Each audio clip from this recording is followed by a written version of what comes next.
Rockefeller Global Institutions. The ritual of governance. This is not charity. It's planetary architecture. The Rockefellers didn't stop at oil, medicine, or education. They built global institutions to ritualize obedience on a planetary scale.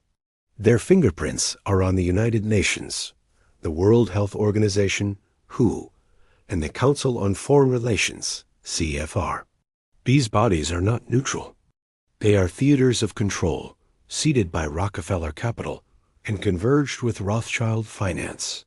United Nations UN. The UN headquarters in New York was built on land donated by John D. Rockefeller Jr. This was not generosity. It was ritual placement. The UN became a stage for global governance, embedding Rockefeller influence into diplomacy, war management, and population control. The Windsors, British monarchy, and Rothschilds converged here, ensuring European dynasties aligned with Rockefeller's American empire. World Health Organization, WHO, Rockefeller medicine extended into global health policy. The WHO was seated with Rockefeller Foundation funding, exporting pharmaceutical obedience worldwide. Rothschild investments in pharma converged here, ensuring both families profited from global health theater. DuPont chemical interests tied into WHO agricultural and chemical health programs, merging dynasties into one ritual system. Council on Foreign Relations, CFR, founded in 1921 with Rockefeller backing. The CFR became the ritual brain of American foreign policy.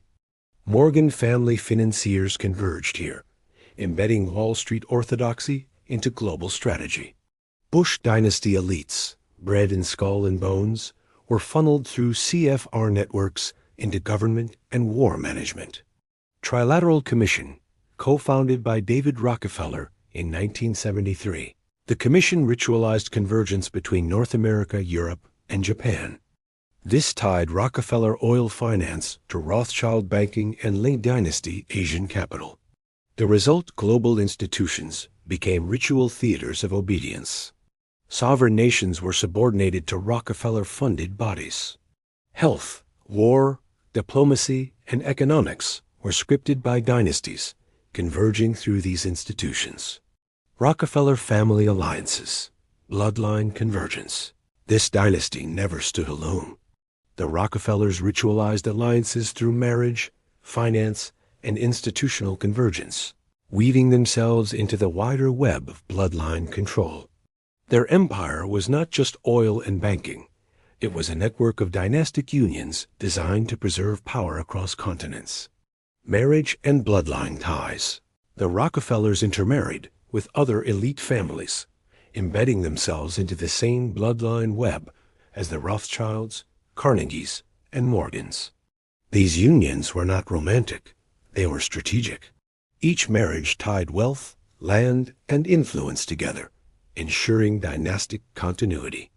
The Rothschild-Rockefeller alliance became explicit in the 21st century when Lord Jacob Rothschild's Ritt Capital Partners acquired a major stake in Rockefeller Financial Services, 2012.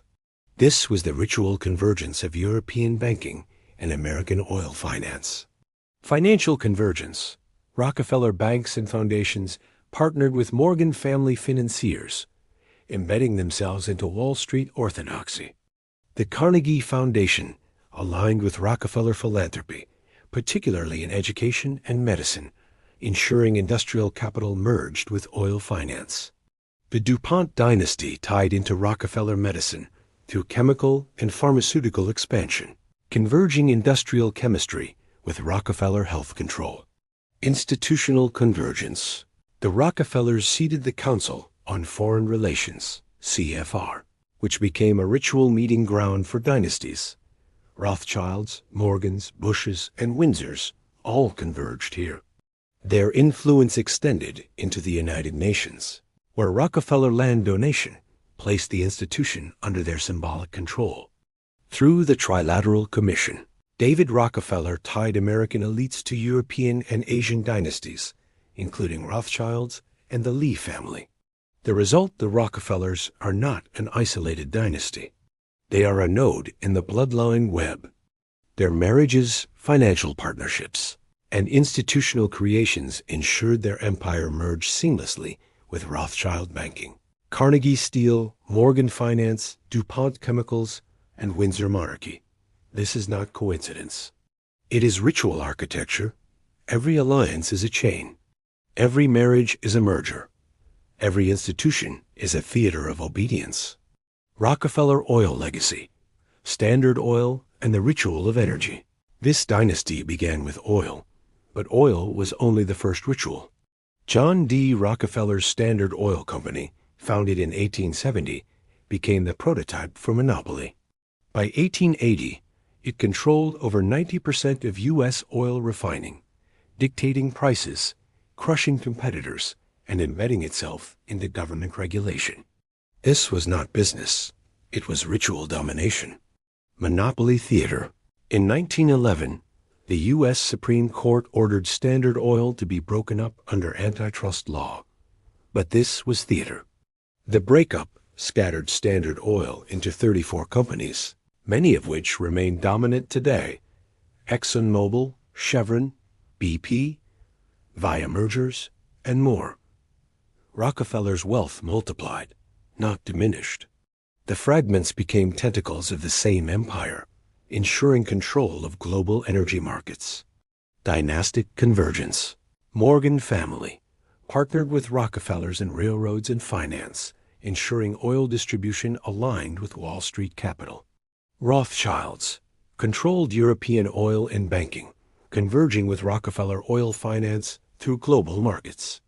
DuPont dynasty tied into petrochemicals, weaponizing Rockefeller oil into plastics, fertilizers, and pharmaceuticals. Bush family, later tied into oil through Zapata Petroleum and CIA-linked operations, converging dynastically with Rockefeller energy networks.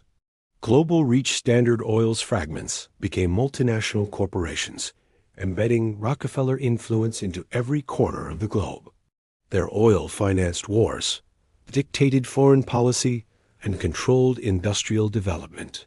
Through the Council on Foreign Relations, CFR, Rockefeller oil interests shaped U.S. foreign policy, ensuring energy control aligned with dynastic strategy. The result: energy became obedience. Nations dependent on oil became dependent on Rockefeller fragments.